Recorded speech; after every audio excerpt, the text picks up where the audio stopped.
Innal hamdalillah nahmaduhu wa nasta'inuhu wa nastaghfiruh wa na'udzu billahi min shururi anfusina wa sayyiati a'malina may yahdihillahu fala mudhillalah wa may yudlil fala hadiyalah asyhadu an la ilaha illallah wahdahu la syarikalah wa asyhadu anna Muhammadan abduhu wa rasuluh.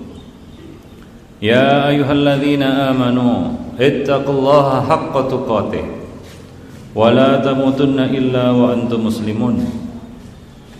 Amma ba'd, fa inna afdalal hadisi kitabullah wa khairal huda huda Rasulillah sallallahu alaihi wasallam wa syarrul umuri muhdatsatuha wa kullu muhdatsatin bid'ah wa kullu bid'atin dhalalah wa kullu dhalalatin finnar. Ma'asyiral muslimin rahimani wa rahimakumullah jami'an, usikum wa nafsi bitaqwallah faqad fazal muttaqun. Wa qala Allah ta'ala fi kitabihil majid, ya ayyuhalladzina amanu ittaqullaha wal tanzur nafsum ma qaddamat lighad wattaqullaha innallaha khabirum bima ta'malun. Para hadirin ma'asyiral muslimin yang dimuliakan Allah Subhanahu wa taala. Pertama-tama kita menjadikan puji dan syukur pada Allah Subhanahu wa taala atas segala karunia dan nikmat yang telah diberikannya kepada kita. Allah masih memberikan nikmat kesehatan, umur, dan Allah Subhanahu wa taala masih menjaga kita di atas nikmat Islam dan nikmat sunnah, dan tidak ada nikmat yang lebih besar daripada dua nikmat tersebut. Salawat dan salam tidak lupa kita limpahkan untuk Nabi kita Muhammad sallallahu alaihi wasallam. Diutusnya beliau merupakan rahmat bagi sekalian alam. Beliau telah membimbing kita semua kepada agama Allah Subhanahu wa taala dan mempersaudarakan kita semua di atas nikmat Islam, sehingga kita menjadi hamba-hamba Allah yang bersaudara. Salawat dan salam juga tidak lupa kita limpahkan untuk keluarga, sahabat, dan siapa saja yang mengikuti sunnah beliau sampai hari kemudian kelak. Ma'asyiral muslimin rahimani wa rahimakumullah jami'an. Rasulullah sallallahu alaihi wasallam di dalam sebuah hadis qudsi meriwayatkan dari Allah Subhanahu wa taala, dari Rabbnya, bahwa Allah Subhanahu wa taala mengatakan, ya ibadi inni haramtu zulma ala nafsi faja'altuhu muharraman bainakum fala tadzalamu. Wahai hamba-hambaku, sesungguhnya aku haramkan kezaliman atas diriku. Allah Subhanahu wa taala maha suci dan maha bersih dari sifat zulm. Wa ma rabbuka bidzallamin lil 'abid wa ma Allah yuridu dzulman lil 'alamin. Allah menafikan sifat zulm, aniaya, keluar dari batas-batas keadilan dari dirinya. Allah Subhanahu wa taala menyebut dirinya sebagai ahkamul hakimin dan menafikan dari dirinya sifat az-zulm. Dan aku jadikan kezaliman itu haram di antara kamu, di antara sesama manusia, di antara sesama makhluk Allah Subhanahu wa taala. Fala tadzalamu, janganlah kamu saling menzalimi satu sama lainnya. Di dalam hadis yang lain Nabi sallallahu alaihi wasallam juga mengatakan, ittaqu adz-dzulm fa inna adz-dzulma dzulumatun yaumal qiyamah. Hindarilah oleh kamu kezaliman, karena kezaliman itu adalah kegelapan pada hari kiamat nanti. Demikian juga Nabi SAW berpesan kepada umatnya, kepada sahabat-sahabatnya, ittaqi da'watal madlum. Hati-hati kamu. Ini pesan Nabi kepada Mu'adz bin Jabal ketika mengutus beliau ke negeri Yaman sebagai dai, sebagai hakim, sebagai qadhi. Ittaqi da'watal madlum. Hati-hati kamu terhadap doa orang yang madlum, orang yang terzalimi, orang yang dizalimi. fa innahu laisa bainahu wa bainahu hijab. Karena tidak ada hijab, tidak ada penghalang antara doanya dengan Allah Subhanahu wa taala. Di dalam hadis-hadis tersebut Rasulullah sallallahu alaihi wasallam mengingatkan kepada kita bahaya kezaliman, khususnya kezaliman di antara sesama hamba Allah Subhanahu wa taala. Nabi sallallahu alaihi wasallam di dalam hadis yang lain menjelaskan kepada kita, adz-dzulmu thalath. Kezaliman itu ada 3 macam. Adz-dzulmu atau dzulmun la yatrukuhullah. Kezaliman yang tidak akan dibiarkan dilepaskan oleh Allah Subhanahu wa taala. Dzulmun yaghfiruhullah. Yang kedua adalah kezaliman yang diampuni oleh Allah Subhanahu wa taala. Dan yang ketiga adalah dzulmun la yughfar. Kezaliman yang tidak diampuni. Kemudian Nabi sallallahu alaihi wasallam menjelaskan satu persatu jenis kezaliman ini. Beliau mulai dari yang nomor 3. Adapun kezaliman, wa amma dzulmul ladzi la yughfar. Adapun kezaliman yang tidak diampuni adalah asyirku billah. Berbuat syirik kepada Allah Subhanahu wa taala. Di dalam ayat Allah Subhanahu wa taala mengatakan, innasyirka ladzulmun azim. Sesungguhnya syirik itu adalah kezaliman yang sangat besar. Ini adalah kezaliman yang tidak akan diampuni oleh Allah Subhanahu wa taala. Allah Subhanahu wa taala mengatakan, innallaha la yaghfiru an yushraka bihi wa yaghfiru ma duna dzalika liman yasha. Allah tidak akan mengampuni dosa syirik, dan Allah mengampuni dosa-dosa di bawah syirik, duna dzalika, dun yaitu di bawah syirik, bagi siapa-siapa yang dikehendakinya.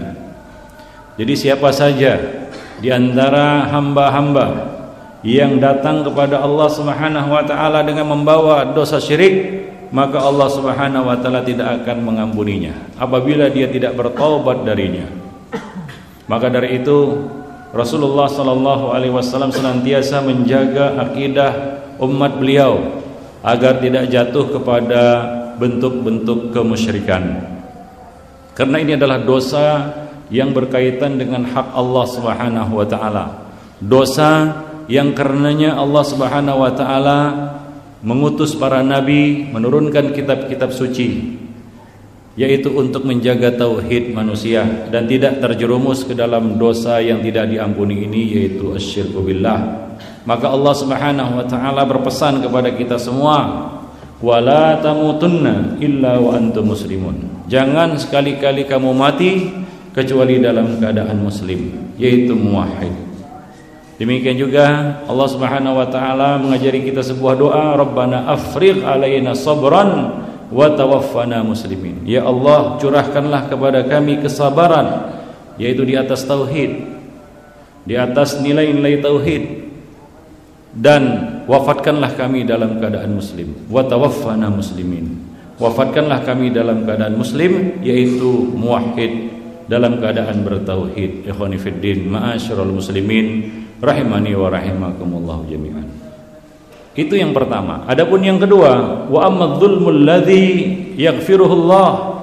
Adapun kezaliman yang diampuni oleh Allah Subhanahu wa taala adalah dosa-dosa yang kaitannya hubungannya antara Allah dengan hambanya, yaitu seorang hamba yang menzalimi dirinya sendiri. Ya dzulmul ibad li anfusihim, kezaliman seorang hamba terhadap dirinya sendiri.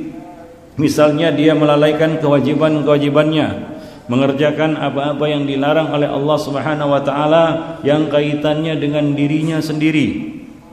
Maka ini adalah dosa yang mungkin diampuni oleh Allah Subhanahu wa taala jika Allah menghendakinya. Jika tidak, maka Allah Subhanahu wa taala akan mengadabnya. Ini dosa para ulama menyebut tahtal masyiah, di bawah kehendak Allah Subhanahu wa taala. Jika Allah insya'a adzabah wa insya'a ghafaralah.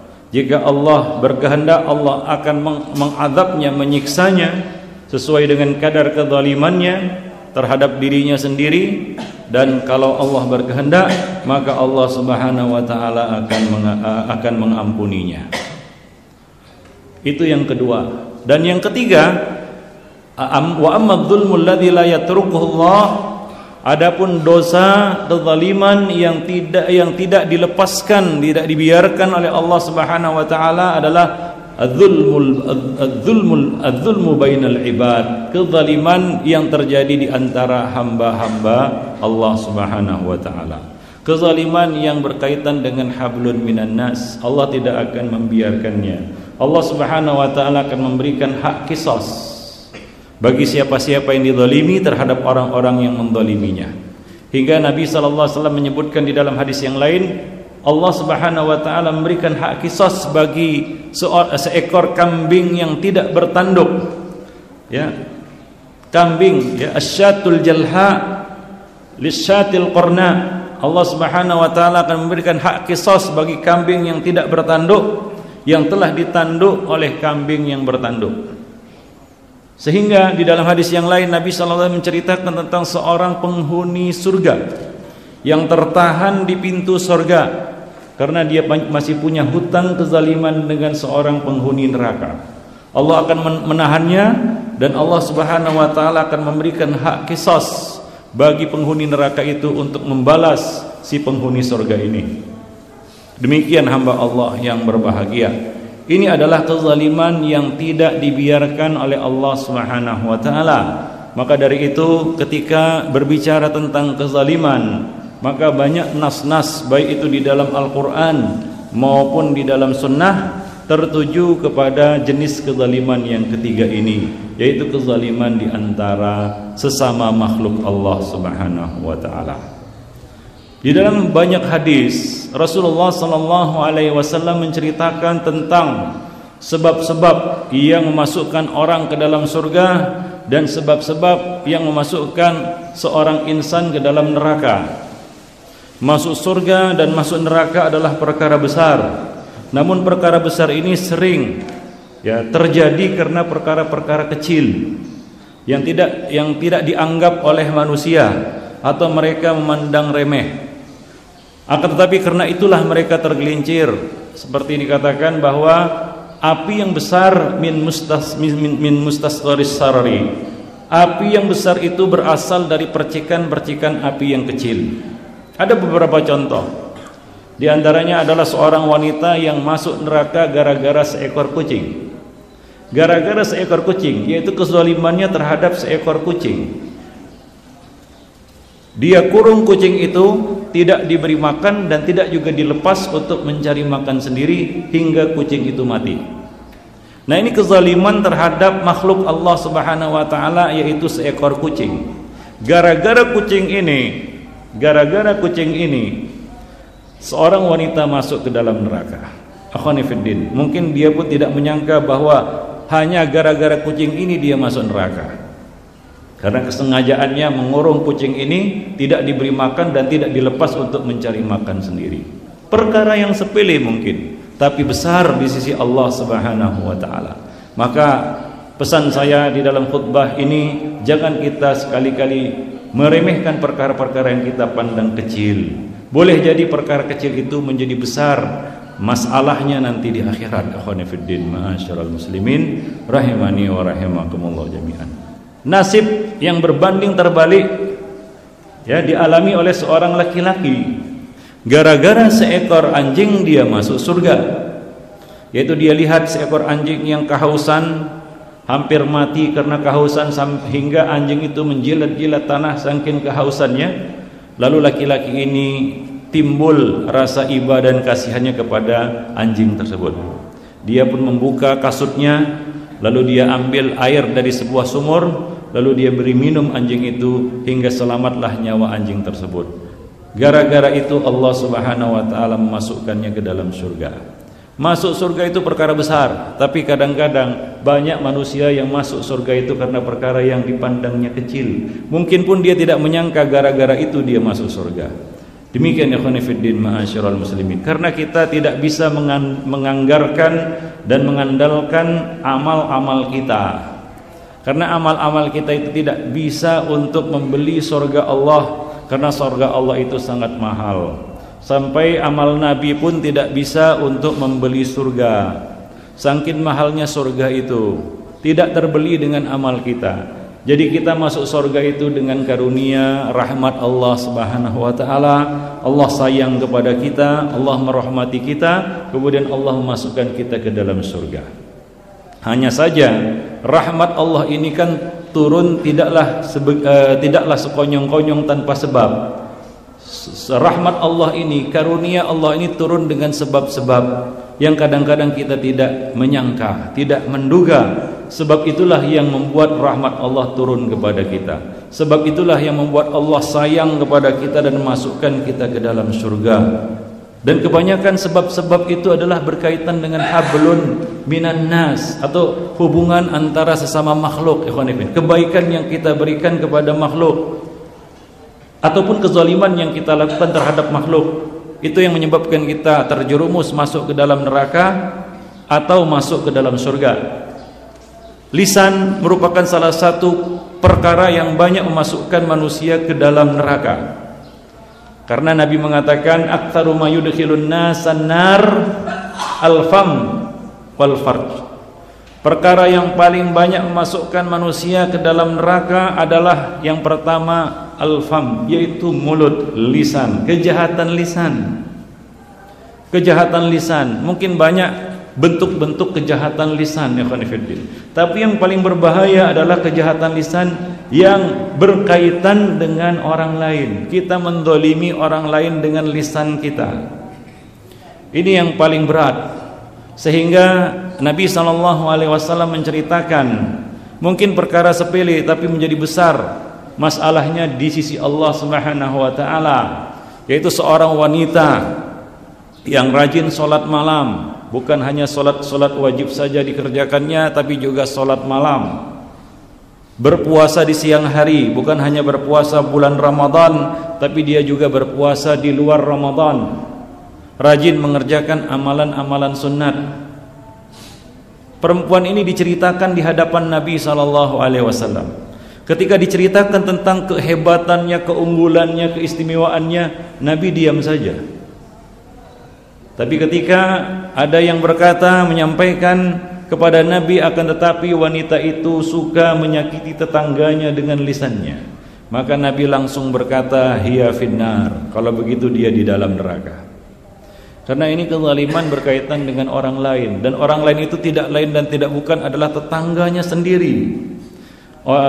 Orang yang seharusnya dilindunginya dan selamat dari kejahatan lisannya, tapi justru dia menyakiti tetangganya dengan lisannya. Gara-gara itu dia masuk neraka. Khonifuddin, ma'asyiral muslimin rahimani wa rahimakumullah jami'an.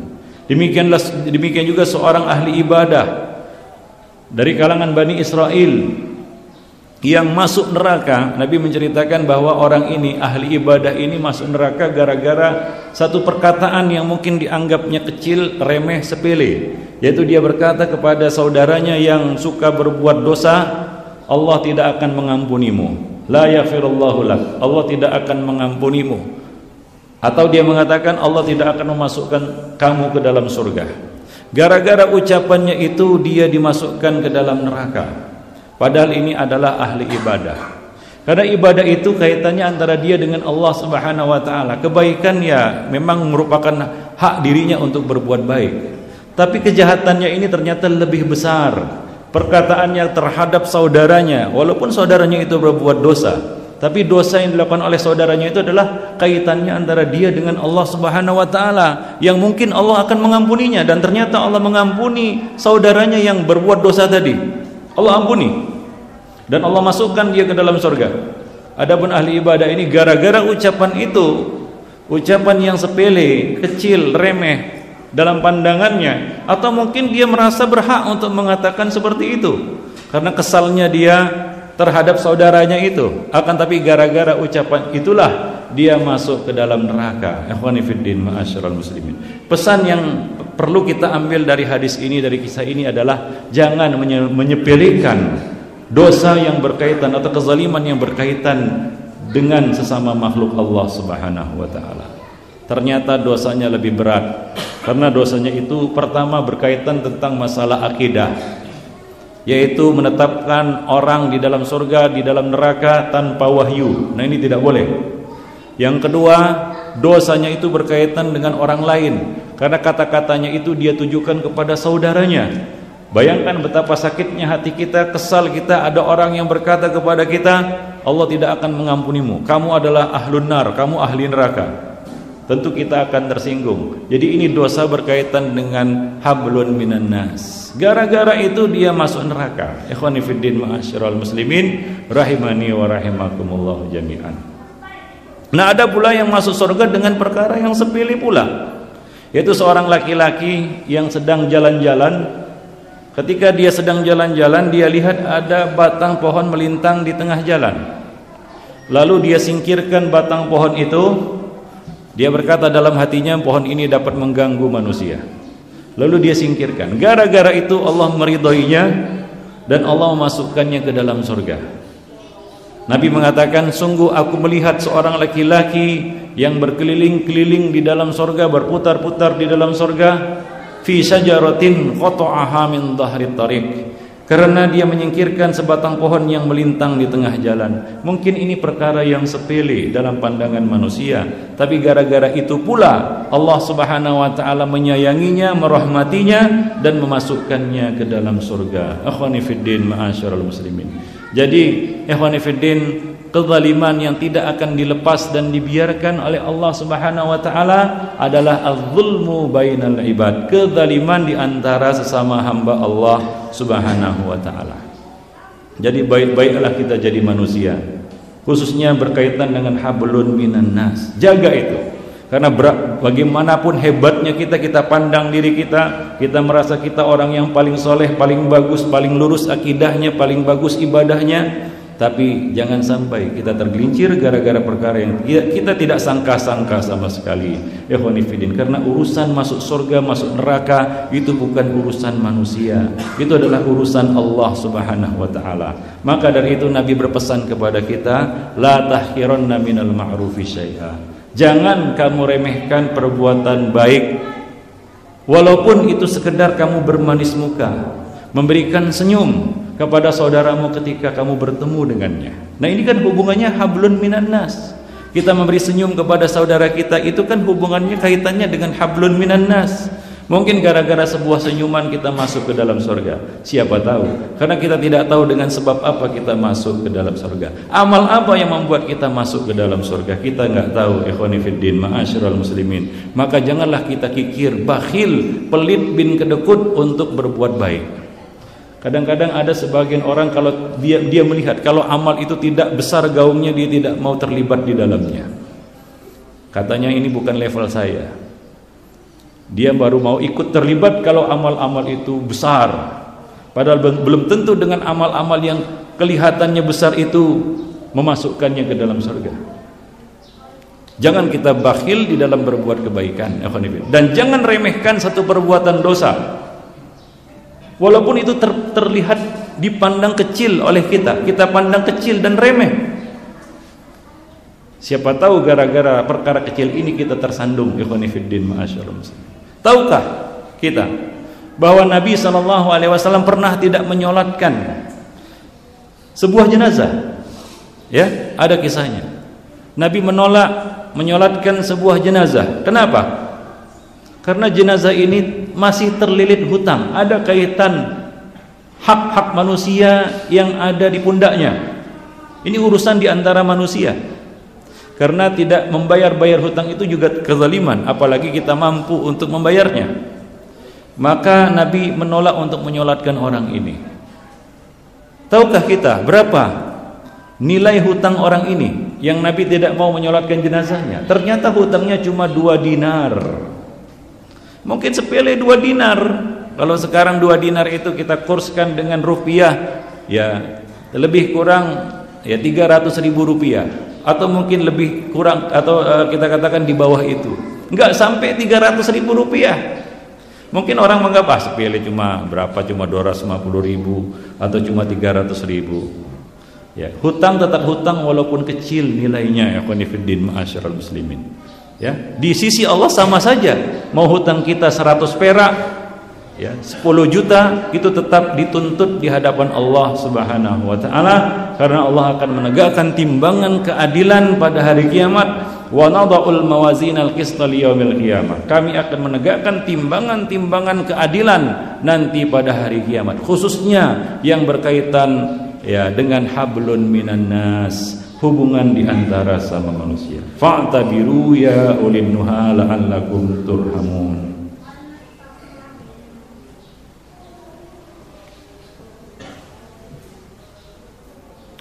Alhamdulillah wassalatu wassalamu ala Rasulillah wa ala alihi wa ashabihi wa man tabi'ahum bi ihsan ila yaumiddin wa ba'd. Akhwani fid din, ma'asyiral muslimin rahimani wa rahimakumullah jami'an.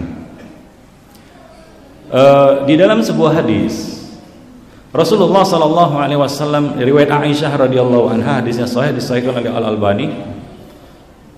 Ada seorang laki-laki datang dan duduk di hadapan Nabi sallallahu alaihi wasallam. Dia duduk di hadapan Nabi ingin mengadukan masalahnya kepada Nabi. Apa masalahnya? Masalahnya adalah dia mengatakan inna limamlukin. Sesungguhnya aku punya budak-budak, pegawai-pegawai, buruh-buruh, pelayan-pelayan. Yakdzibunani wa yakhununani wa ya'sunani. Pelayan-pelayanku ini suka mendustakan perkataanku, yaitu menolak perkataanku, suka mengkhianatiku, berkhianat curang dia terhadapku, dan mereka suka durhaka kepadaku. Maka aku fa'astumuhum wa adribuhum, karena aku adalah majikannya, bosnya, atasannya. Aku pun mencaci mereka dan memukul mereka, yaitu aku menghukum mereka. Aku memberikan hukuman kepada budak-budakku itu. Jadi dalam Islam tentunya, saya tanya dulu, kalau ada yang menampar pipi kanan kita, pak, apakah? Saya kasih 3 opsi.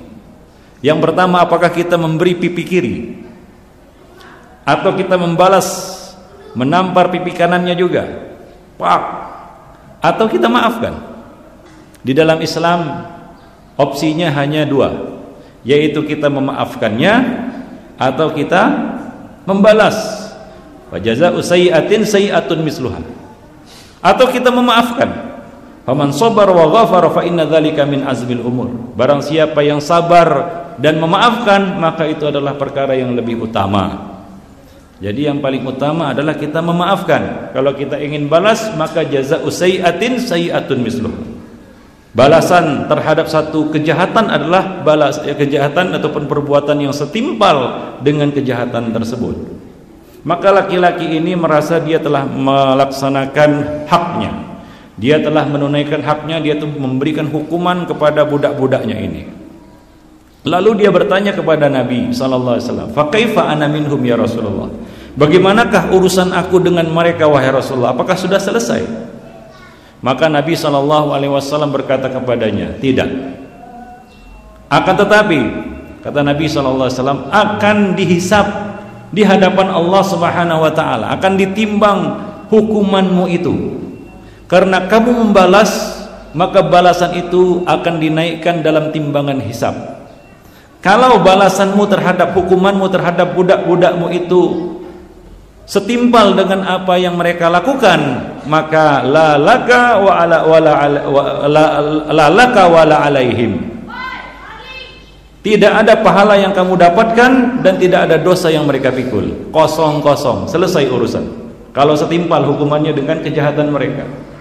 Kalau ternyata balasanmu itu lebih ringan daripada hukumanmu itu lebih ringan daripada kesalahan mereka, kejahatan mereka, dosa mereka, maka fakana dzalika fadlun alaika. Kamu akan mendapatkan keutamaan pahala dari kekurangan hukumanmu terhadap mereka.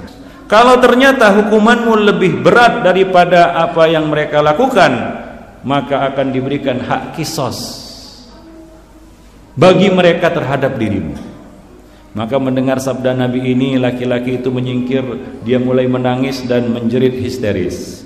Kemudian Nabi memanggilnya dan mengatakan kepadanya, "Bukankah kamu mendengar firman Allah Subhanahu wa taala, wa nadha'ul mawazinal qista liyaumil qiyamah, bahwasanya kami Allah Subhanahu wa taala akan menegakkan timbangan keadilan pada hari kiamat." Maka laki-laki itu pun berkata, "Ya Rasulullah, tidak ada jalan keluar bagiku terhadap mereka selain aku memisahkan mereka.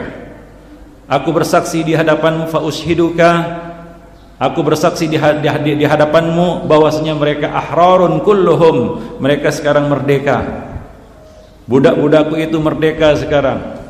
Jadi dia ingin menebus, dia merasa bahwa hukumannya itu jangan-jangan dia khawatir lebih berat daripada kesalahan yang dilakukan oleh budak-budaknya itu, maka dia pun ingin menebusnya dengan memerdekakan budak-budaknya itu. Nah demikian ya khonifidin, kalaupun kita membalas kezaliman, pastikan bahwa balasan kita tidak lebih daripada kezaliman yang dilakukan terhadap kita. Tapi kalau kita ingin memaafkan, maka itu yang lebih utama, karena dengan memaafkan selesai urusan di akhirat, nggak ada lagi urusan.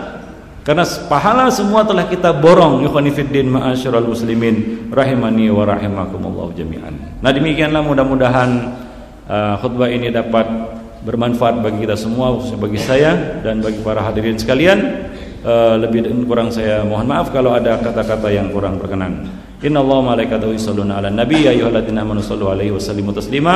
Allahumma shalli 'ala Muhammad wa 'ala ali Muhammad kama shallaita 'ala Ibrahim wa 'ala ali Ibrahim innaka Hamidum Majid. Allahumma barik 'ala Muhammad wa 'ala ali Muhammad kama barakta 'ala Ibrahim wa 'ala ali Ibrahim innaka Hamidum Majid. Allahumma ighfir lil muslimina wal muslimat, al mu'minina wal mu'minat, al ahya'i minhum wal amwat innaka sami'un qaribun mujibud da'awati ya qadiyal hajat.